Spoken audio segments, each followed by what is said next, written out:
Assalamualaikum warahmatullahi wabarakatuh. Ila hadratin Nabiyil Mustafa Sayyidina wa Maulana Muhammadin wa ala alihi wa sahbihi wa dhurriyatihi wa awladihi wa azwajihi. Thumma nakhusu khususan khasa di hadrati syekhina wa murabbi ruhina Syekh Abdul Karim Nirboyo, Syekh Marzuki Dahlan Nirboyo, Syekh Mahrus Al-Nirboyo, Syekh Ahmad Idris Marzuki Nirboyo, Syekh Tahir Marzuki Nirboyo, Syekh Bahrul Ulum Marzuki Nirboyo, Syekh Irsyad Ruzi Mugurambang, Farhan Janggu Rajamat Hasan Rasobat. Anna Allah yu'ni darajatin fil jannah wa yu'inu alaina min barakatihim wa karamatihim wa asrarihim wa anwarihim wa ulumihim wa nafahatihim fid dini wad dunya wal akhirah. Al-Fatihah. A'udzu billahi minasy syaithanir rajim. Bismillahirrahmanirrahim. Alhamdulillahi rabbil alamin. Arrahmanir rahim. Maliki yaumiddin. Iyyaka na'budu wa iyyaka nasta'in. Ihdinas siratal mustaqim. Siratal ladzina an'amta 'alaihim ghairil maghdubi 'alaihim waladdallin. Rabbi firli wa liwalidayya wa lil mu'minina amin. Bismillahirrahmanirrahim. Alhamdulillah wassalatu wassalamu ala rasulillah. La hawla wa la quwwata illa billah. Assalatu wassalamu ala sayyidina Muhammad ibn Abdillah wa ala alihi wa sahbihi wa mawalah, amma ba'dah. Ibu-ibu yang dirahmati oleh Allah, alhamdulillahi rabbil alamin. Segala puji mari kita haturkan kehadirat Allah subhanahu wa ta'ala atas segala limpahan rahmatnya, atas segala karunia-Nya. Alhamdulillahi rabbil alamin. Pada siang ini kita bisa berkumpul, bisa bermuwajahah untuk menimba ilmu dalam keadaan sehat walafiat tanpa suatu halangan apapun. Salawat serta salam semoga selalu tercurahkan kepada junjungan kita Nabi Agung Nabi Muhammad sallallahu alaihi wasallam, di mana syafaat beliaulah yang kelak kita nantikan di yaumil qiyamah. Biqaulina Allahumma salli ala sayyidina Muhammad wa ala ali sayyidina Muhammad. Ibu-ibu yang dirahmati oleh Allah, saya teringat 3 tahun yang lalu pengajian kita dimulai. Dulu kita pertama kali membahas terkait masalah sholat, di mana kita pada minggu-minggu setelahnya selalu membahas terkait bagaimana itu cara sholat yang benar, bagaimana rukun-rukun sholat, apa saja yang membatalkan sholat, kesunahan-kesunahan di dalam sholat, kita bahas semenjak 3 tahun yang lalu. Namun yang kita bahas semenjak 3 tahun yang lalu itu adalah syarat, rukun, perkara yang membatalkan, kemakruhan-kemakruhan dalam sholat. Itu semua adalah sholat yang dikatakan oleh para ulama sebagai syarat-syarat terpenuhinya sholat dohir. Karena sholat itu sebagaimana dikatakan aqimis sholata lidzikri, dirikanlah sholat untuk mengingatku, kata Allah. Maka sholat itu para ulama membaginya menjadi 2. Ada kalanya yang namanya sholat dohir, ada kalanya yang namanya sholat batin. Ada sholat yang dohir, ada sholat yang batin. Ada sholat yang secara bungkus saja dikatakan sah, ada sholat yang sekaligus isinya juga berkualitas dan diterima oleh Allah subhanahu wa ta'ala.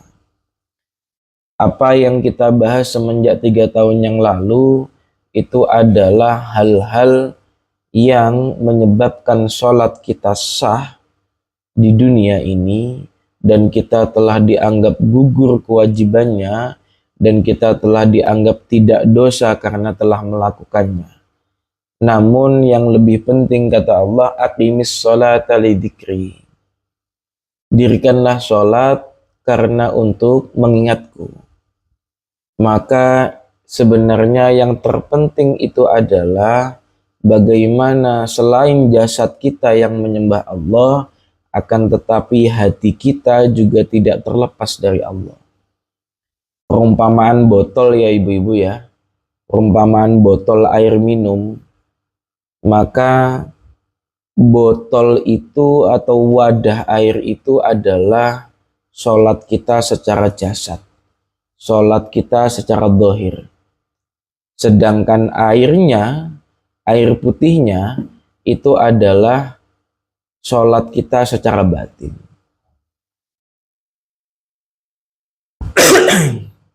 Dan pastinya dari air botol tersebut yang kita minum itu apanya ibu-ibu? Airnya apa botolnya? Airnya.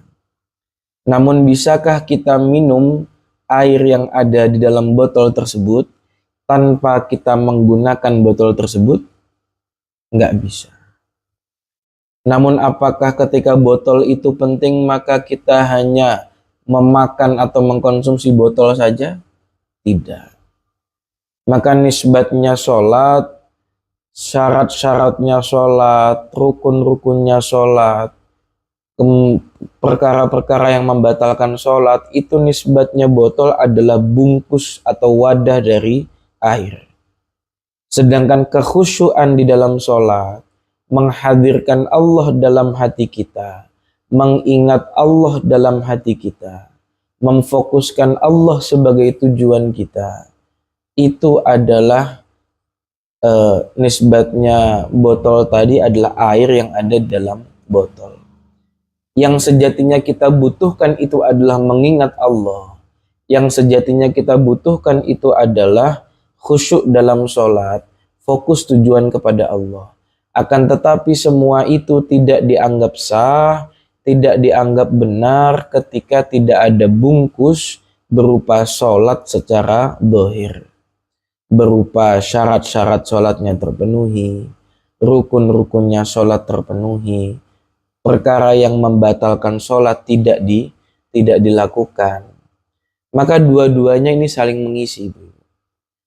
Lah yang telah kita pelajari semenjak 3 tahun yang lalu itu adalah bungkusnya sholat atau sholat secara zahir. Sedangkan sholat secara batin ini jarang atau mungkin belum pernah kita lakukan. Di mana sholat secara batin itu pada intinya adalah kita menanggalkan semua jabatan kita. Kita menanggalkan semua masalah-masalah duniawi kita. Kita tinggalkan semua pikiran-pikiran kita terkait dunia dan kita memfokuskan hati dan pikiran kita hanya kepada Allah Subhanahu wa Ta'ala. Sudah berapa tahun sih ibu-ibu ini kita iktibar untuk sholat secara batin ibu-ibu ya.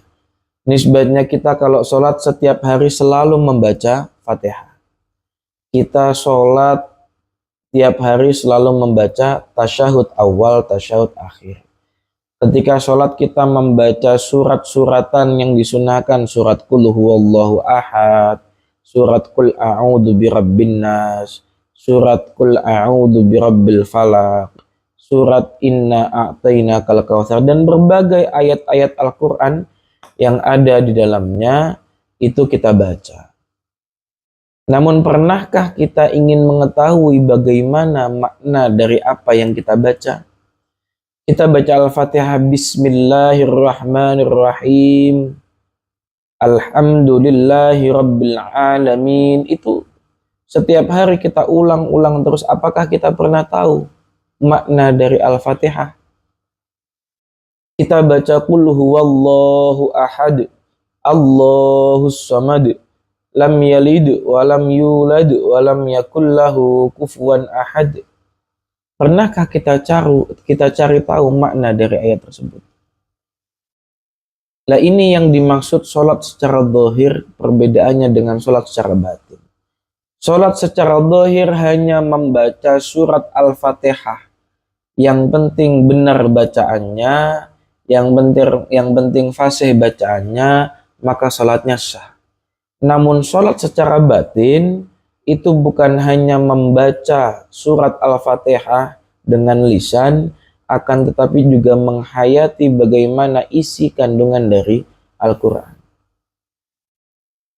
Al-Fatihah atau Al-Quran secara umum ibu-ibu, Al-Quran itu adalah nisbatnya kabar dari Allah bagi kita semua. Kabar informasi dari Allah untuk hamba-hambanya Allah. Ibu-ibu bayangin, seumpama ada BMKG ya, atau dari pemerintah semisal. Pemerintah ngasih instruksi bahwasanya 3 hari lagi nanti ada pemadaman lampu serentak satu Bekasi semua. Satu Bekasi 3 hari lagi lampu padam semuanya, listrik mati semuanya. Kira-kira sebelum 3 hari itu datang, kita kan udah kedebekan ngurusin semuanya ibu-ibu ya. Ngurusin apa yang harus kita persiapkan supaya nanti 3 hari ke depan, 3 hari yang akan datang, nanti kita tetap bisa melakukan aktivitas tanpa adanya listrik. Akhirnya beli lilin kah, beli baterai cas kah buat lampu, atau kita beli makanan yang siap saji, yang nggak perlu adanya masak terlalu ribet lah. Kita beli air minum, air galon supaya ada persediaan. Apapun itu kita persiapkan untuk menyongsong hari yang sangat berat, yakni 3 hari lagi Bekasi mati lampu. Lah, bayangkan ibu-ibu bahwasanya Allah telah mengingatkan, Allah telah memberikan informasi dalam Al-Quran yang Allah turunkan kepada Nabi Muhammad untuk kita semuanya. Allah memberikan informasi bahwasanya kita disuruh untuk mempersiapkan hal-hal yang kita butuhkan di akhirat. Kita disuruh sholat yang benar supaya nanti tidak mendapatkan siksa. Kita disuruh zakat, kita disuruh puasa, kita disuruh menjauhi suudzon, kita disuruh menjauhi menyakiti tetangga, kita dilarang untuk mencuri, kita dilarang untuk memiliki hati yang buruk. Semuanya itu larangan-larangan yang jelas dari Allah Subhanahu wa taala, demi Allah mengingatkan bahwasanya Allah nanti akan memberikan yang namanya hari kiamat. Allah nanti akan mengagendakan yang namanya hari pembalasan. Allah nanti sudah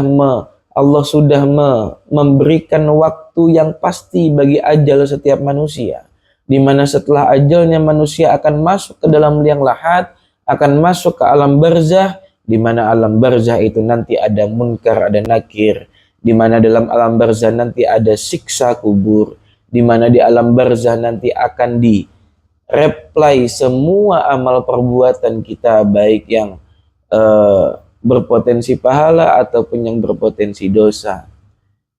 Siksa kubur dari para malaikat yang menghadap kita ya di kubur, semuanya sudah diagendakan, sudah diinformasikan Allah, baik melalui Al-Quran, baik melalui hadis Nabi Muhammad Sallallahu Alaihi Wasallam.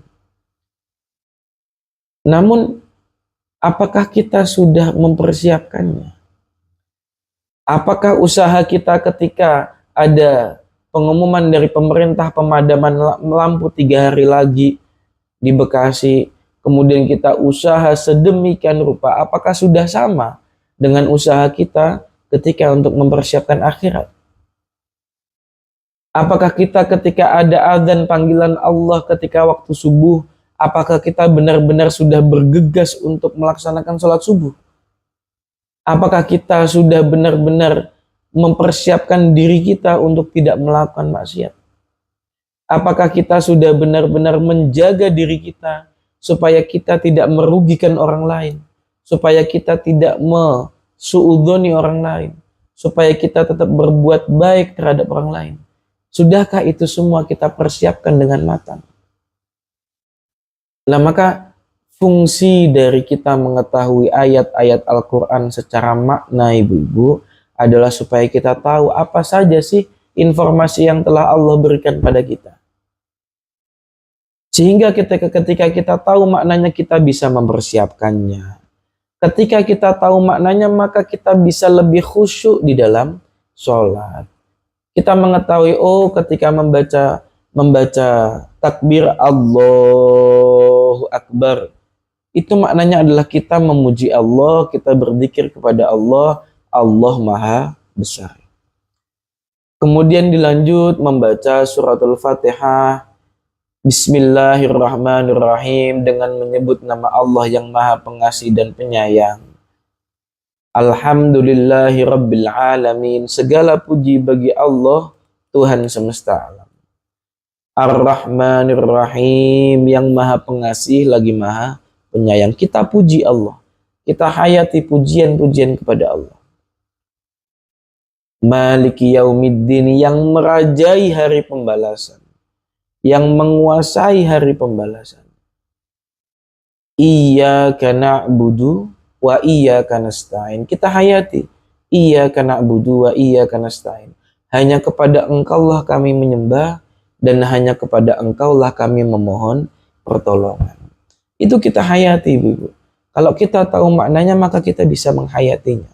Terkadang untuk orang-orang yang khusyuk, yang tidak tahu maknanya saja, itu bisa khusyuk. Bisa khusyuk, yang penting memfokuskan diri bahwasanya saya ini sedang menghamba pada Allah, saya ini sedang menyembah Allah, saya sedang mendekatkan diri pada Allah, saya sedang melakukan apa yang Allah perintahkan. Meskipun nggak ngerti maknanya Fatihah apa. Apalagi kalau kita semua ini ngerti maknanya Fatihah, ngerti maknanya Qul huwallahu ahad, maknanya adalah katakanlah bahwasanya Allah itu Maha Esa. Kita tahu maknanya Qul a'udzu birabbin nas, katakanlah aku berlindung kepada Tuhannya para manusia. Aku berlindung kepada Tuhannya para manusia. Maka dalam hati kita ini akan khusyuk, akan mempermudah kita untuk khusyuk, mempermudah hati kita untuk tenang, mempermudah jasad kita supaya tenang, pikiran kita tenang. Kita menghamba kepada Allah, akhirnya kita bisa memiliki prinsip bahwasanya kita bisa tersadar bahwasanya sebesar apapun masalah yang ada di muka bumi ini, semuanya pasti bisa diselesaikan dengan solusi dari Allah Subhanahu wa Ta'ala. Ketika rezeki sedang seret, rezeki sedang tidak baik, maka kita buat sholat, maka kita bisa tenang hatinya. Kita bisa diberikan pemahaman oleh Allah, diberikan prinsip oleh Allah bahwasanya rezeki itu sudah diatur oleh Allah. Dikejar ke ujung dunia manapun, kalau bukan rezekinya maka kita tidak akan dapat. Mau kita diam seperti apapun, kalau udah rezekinya pasti akan dikasih oleh Allah Subhanahu wa Ta'ala. Maka sholat dengan secara zahir dan juga secara batin itu bisa menyebabkan diri kita tenang.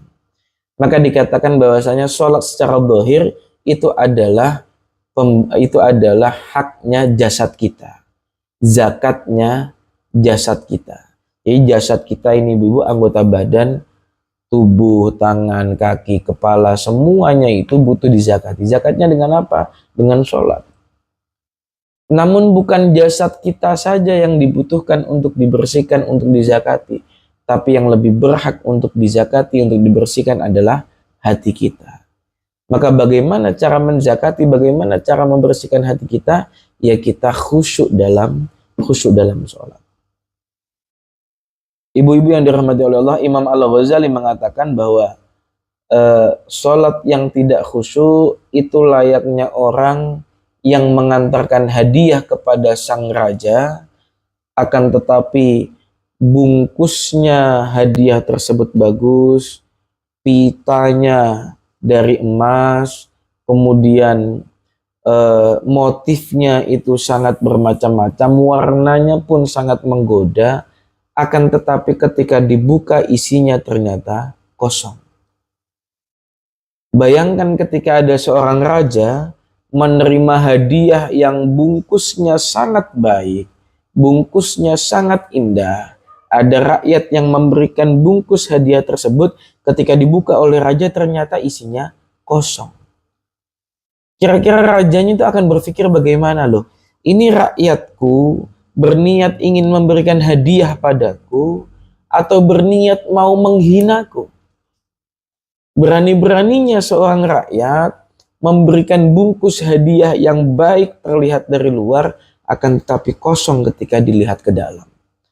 Nah, Imam Ghazali mengumpamakan sholat yang sah secara zahir, sholat yang sempurna secara zahir, namun hatinya sama sekali tidak terfikirkan kepada Allah, itu nisbatnya orang yang mengantarkan hadiah yang seperti itu kepada rajanya.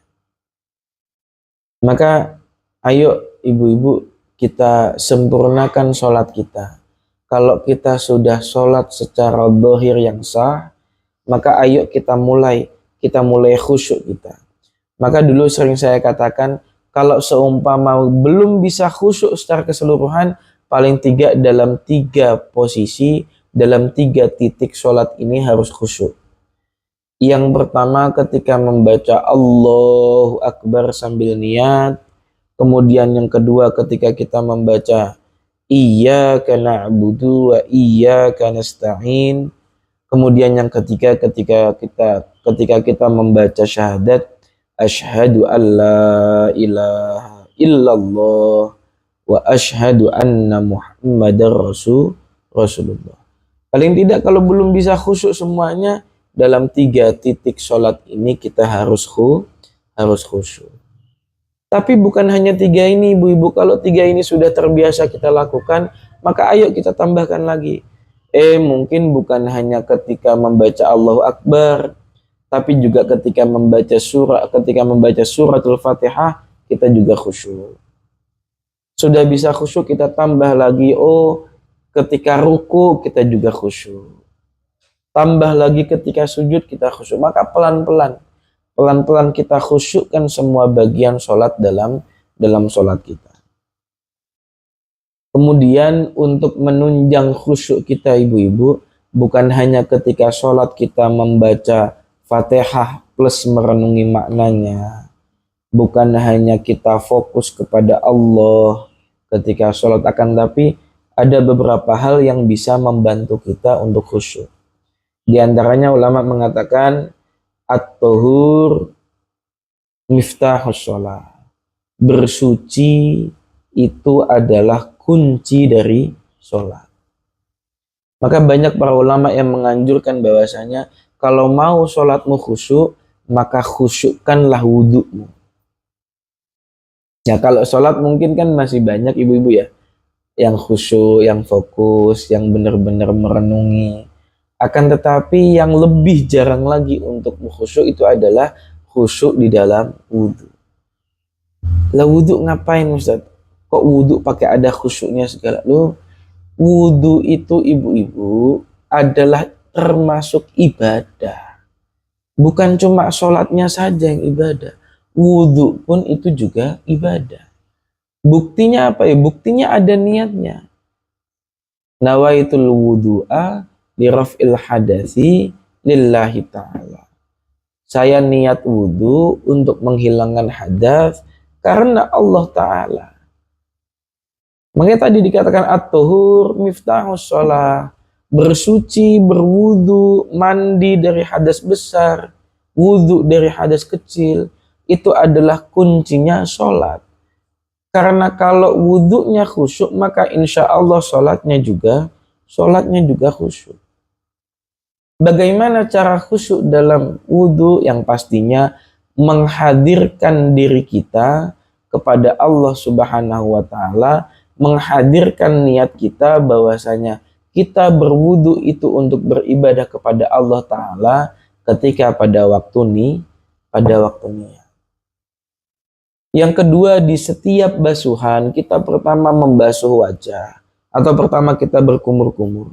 Kita berkumur-kumur itu ibu-ibu, kita niatkan bahwasanya air wudu ini saya jadikan kafarat, saya jadikan penebus untuk mulut saya yang selalu mengucapkan maksiat, untuk mulut saya yang selalu menggunjing orang lain, untuk mulut saya yang selalu membentak suami saya, untuk mulut saya yang selalu melawan kepada suami saya, untuk mulut saya yang selalu menyalahkan anak saya dalam semua kesalahan, untuk mulut saya yang tidak peka terhadap berbagai kondisi dan keadaan orang lain. Itu kita bersihkan, kita niatkan membersihkan dosa-dosa mulut kita dengan apa? Dengan berkumur-kumur saat wudhu.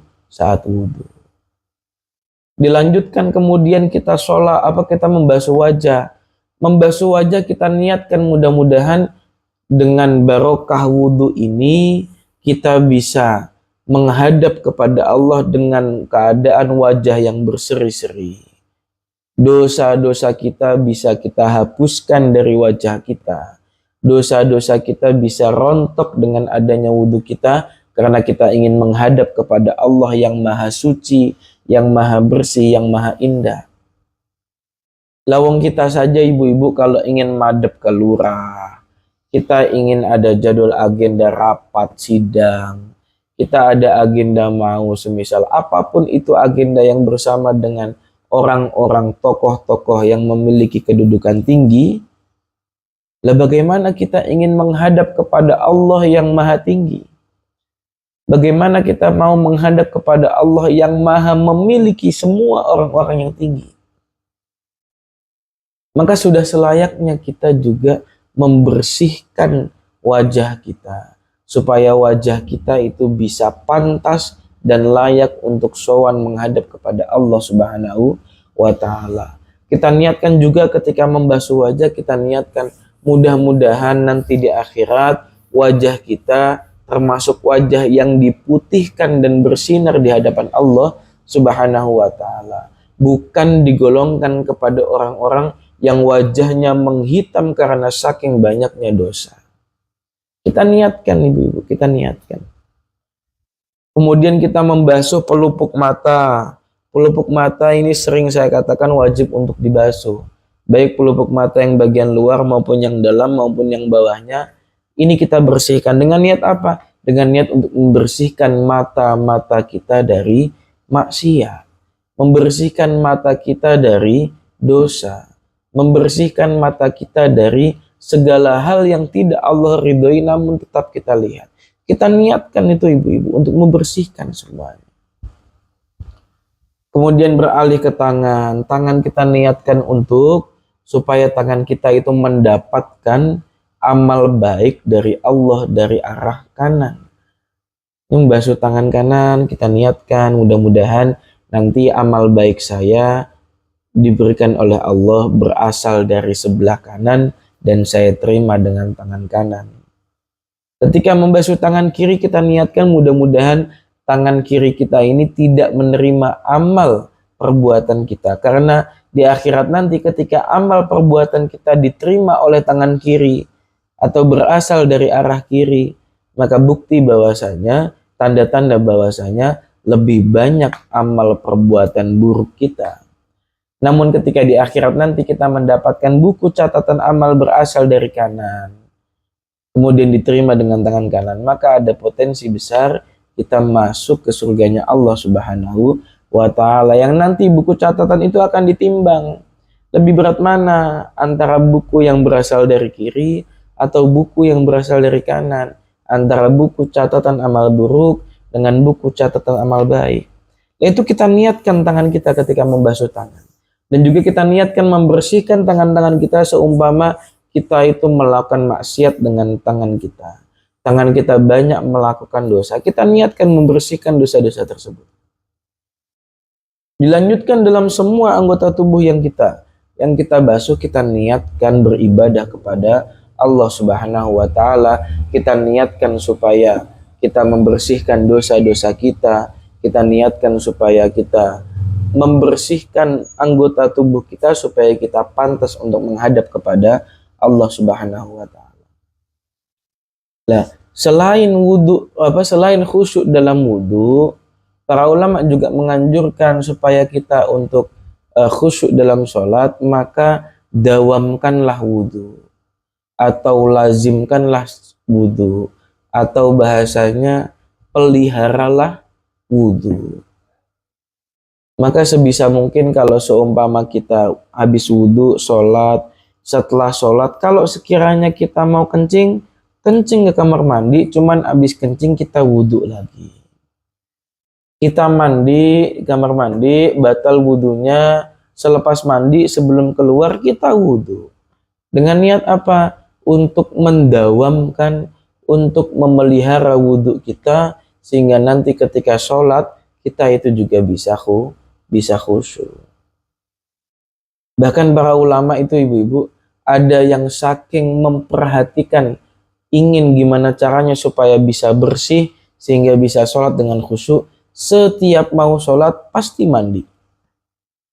Mau sholat subuh pasti mandi, mau sholat zuhur pasti mandi. Sholat 5 waktu semuanya diawali dengan mandi. Dalam artian apa? Ingin menyimbolkan bahwasanya saya menghadapmu ya Allah dalam keadaan bersih. Pakaiannya yang bagus, tidak sekedar asal comot. Mukenanya itu setelah dipakai maka ditaruh yang benar. Dicuci seminggu sekali. Karena ibu-ibu pakai sehari 5 kali.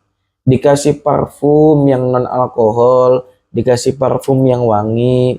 Nanti ketika kita sujud, ketika kita ruku, maka kita bisa tenang, bisa adem hatinya, bisa tenang, bisa fokus kepada Allah Subhanahu wa Ta'ala.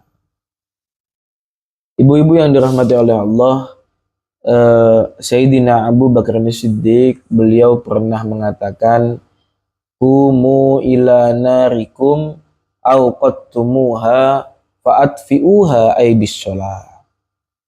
Ketika waktu sholat datang, Sayyidina Abu Bakar mengatakan kepada para sahabat-sahabat yang lain, "Berdirilah kalian, ayo semuanya berdiri. Berdirilah kalian. Padamkanlah api yang telah kalian hidupkan dengan cara bermaksiat, padamkanlah dengan sholat." Sholat itu bisa menggugurkan maksiat-maksiat yang kita lakukan. Sebagaimana air bisa memadamkan api-api yang telah kita nyalakan. Sayyidina Abu Bakar mengatakan, "Qumu ila narikum, ayo berdirilah semuanya menuju ke api-api maksiat kalian semua. Kita padamkan api-api maksiat, api-api dosa, api-api kesalahan tersebut, kita padamkan dengan sholat." Maka dikatakan dalam Al-Quran, "Innas sholata tanha anil fahsyai wal munkar." Bahwasanya sholat, kalau memang telah dilaksanakan dengan benar syarat rukunnya, kalau memang hatinya itu juga benar-benar ikut sholat, ikut menyembah kepada Allah Subhanahu wa Ta'ala, bukan cuma jidatnya doang yang sujud, akan tapi hatinya juga disujudkan untuk sujud kepada Allah. Bukan hanya lisannya yang membaca Fatihah, akan tapi hatinya juga mengimani kepada Allah. Maka ketika sholat itu sudah dilakukan dengan baik dan benar, zahir wa batin, maka sholat itu bisa mencegah perkara keji dan kemungkaran. Maka jangan pernah ditanyakan, katanya sholat bisa mencegah perkara keji dan mungkar. Buktinya banyak orang sholat tapi tetap melakukan maksiat. Banyak orang sholat akan tapi tetap melakukan dosa. Oh, jangan salah. Inna sholata tanha anil fahsya wal munkar. Sholat bisa mencegah perbuatan keji dan perbuatan mungkar kalau sholatnya sudah benar-benar sholat. Kalau sholatnya sudah benar-benar sah, syarat rukunnya sudah benar-benar khusyuk apa yang ada dalam hatinya. Khusyuk dalam sholat itu ibu-ibu, bahkan kita memikirkan sedekah saja, itu nggak boleh. Memikirkan sedekah yang notabene-nya memikirkan sedekah yang notabene-nya itu adalah perbuatan baik. Memikirkan anak-anak kita yang merupakan kewajiban kita. Memikirkan masakan yang merupakan kewajiban kita pada suami kita. Itu dianggap tidak baik, dianggap tidak khusyuk. Karena khusyuk itu seharusnya adalah yang kita pikirkan, yang kita fokuskan, itu hanyalah pada waktu itu menyembah, sholat, sujud, wukuk kepada Allah Subhanahu wa ta'ala. Maka dihilangkan semua pikiran apapun kecuali Allah Subhanahu wa ta'ala. Itu khusyuk ibu-ibu. Maka ayo kita tekadkan mulai dari sekarang. Sudah banyak ilmu setiap minggu kita dapat. Sudah banyak berbagai macam batasan-batasan syariat telah kita pelajari. Sholat, puasa, zakat, dan yang lain sebagainya sudah kita pelajari. Maka ayo, jangan jasad kita saja yang kita ajak menyembah kepada Allah, melaksanakan perintah-perintah Allah, akan tetapi juga hati kita kosongkan dalam sholat untuk diisi dengan nama Allah Subhanahu wa ta'ala. Sholat khusyuk itu nggak mesti nangis ibu-ibu. Nangis dalam sholat belum tentu khusyuk. Yang tahu khusyuk dan tidaknya itu hanyalah kita dan Allah Subhanahu wa ta'ala yang maha mengetahui segala apa yang ada dalam hati manusia. Yang mengetahui khusyuk dan tidak ya cuma kita dan Allah. Mau kita tertawa seperti apapun, kalau seumpama hati kita sedih, siapa yang tahu? Ya hanya kita dengan Allah Subhanahu wa ta'ala. Mau kita loncat-loncatan girang kayak apa secara zahir, tapi kalau hati kita menangis menyesal, siapa yang tahu? Hanya kita dan Allah Subhanahu wa ta'ala. Begitupun sholat. Kita mau sholat sebagus apapun gerakannya, sefasih apapun bacaannya, iya itu sholat secara zahir. Namun siapa yang mengerti khusyuknya sholat seseorang?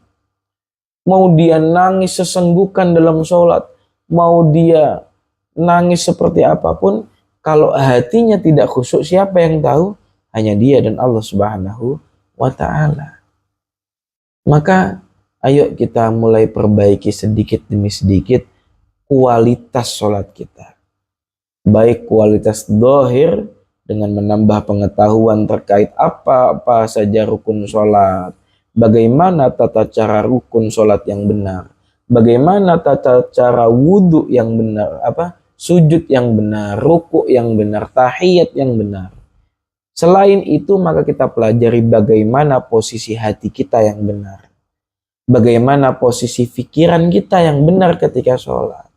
Apa yang seharusnya berhak untuk kita pikirkan dalam sholat, itu kita tata ulang dulu. Mulai kita amalkan, mulai kita laksanakan yang namanya khusyuk dalam sholat. Para ulama banyak mengatakan bahwasanya kalau masalah hidupmu terlalu berat, maka perbaikilah sholat. Banyak riwayat mengatakan bahwa berbagai macam masalah yang dihadapi oleh manusia rata-rata bermula dari yang namanya sholat. Kalau hidup bermasalah, bisa jadi karena sholat kita bermasalah. Ayo, saya mengajak diri saya sendiri dan mengajak ibu-ibu sekalian untuk kita jaga kekhusyuan sholat kita. Selain menjaga kekhusyuan sholat ibu-ibu, termasuk salah satu yang bisa menyebabkan sholat kita itu diterima oleh Allah Subhanahu wa ta'ala zahiran wa batinan adalah kita menyesuaikan waktu sholat. Sholat itu paling tidak ada 4 waktunya ibu-ibu. Nisbatnya subuh ada 4 waktu, zuhur ada 4 waktu, asar ada 4 waktu, dan seterusnya. Waktu yang pertama itu adalah awalul wakti, yakni awal waktu, permulaan sholat. Sholat adzan, maka setelah adzan baca doa adzan kemudian langsung sholat. Itu sholat fi awalil wakti. Dikatakan bahwasanya awal wakti ridwanullah. Di awal waktu sholat itu ada keridhaan oleh Allah. Ada ridho dari Allah kepada hambanya. Ketika melakukan sholat di tengah-tengah waktu, semisal sholat asar jam 3 adzan, kemudian jam 6 itu maghrib, maka melakukannya di sela-sela waktu jam 5, setengah 5. Maka itu berarti berada di tengah-tengah waktu. Apa yang dikatakan? Wa fi asna'il waqt, wa fi asna'il waqti rahmatullah. Kalau melakukan sholat di awal waktu mendapat ridho dari Allah, kalau sholat di tengah waktu masih mendapatkan rahmatnya Allah. Oh, lebih tinggi ridhonya Allah daripada rahmatnya Allah. Kemudian ketika ternyata mepet, banyak kegiatan yang nggak bisa ditinggal, kita sedang perjalanan sulit untuk mampir karena macet, sehingga kita sholatnya itu berada di akhir waktu, belum sampai keluar, di akhir waktu. Semisal sholat asar itu jam 3, maka sholat duhurnya dilakukan setengah 3, dilakukan jam 3 kurang seperempat. Maka wafi akhiril waktu al-afu. Kalau kita mengakhirkan sholat, menunda sholat sampai hampir habis, selama belum habis, maka kita masih mendapatkan afwullah, masih mendapatkan permohonan, masih mendapatkan maaf dari Allah, masih mendapatkan ampunan dari Allah. Namun ketika sholat itu dilakukan khorijal wakti, dilakukan diakhirkan sholat itu sampai keluar waktunya, maka dikatakan wa fiha ghadabullah. Di sana ada ghadabnya Allah, ada murkanya Allah. Kita berlindung kepada Allah dari segala hal yang bisa membuat kita tidak melaksanakan sholat, yang bisa membuat kita mengeluarkan sholat dari waktunya. Kita memohon kepada Allah supaya kita diberikan kesempatan, kita diberikan kelonggaran waktu, kita diberikan waktu yang tepat, sehingga kita bisa selalu melaksanakan sholat secara awal waktu. Kalaupun tuh ada sesuatu yang memang benar-benar tidak bisa ditinggalkan, maka kita sholat di tengah-tengah waktu. Kalau di tengah-tengah waktu masih belum bisa, Allah masih mengampuni kita, kita sholat di akhir waktu masih mendapatkan afwullah, kita masih mendapatkan ampunan dari Allah. Namun naudzubillah min dzalik, jangan sampai kita sholat keluar waktunya. Sholat duhur jam 12 adzan, kita sholat duhurnya jam 4 sore. Maka itu sudah mengeluarkan sholat dari waktu semestinya, dan itu diancam dengan murkanya Allah Subhanahu wa ta'ala.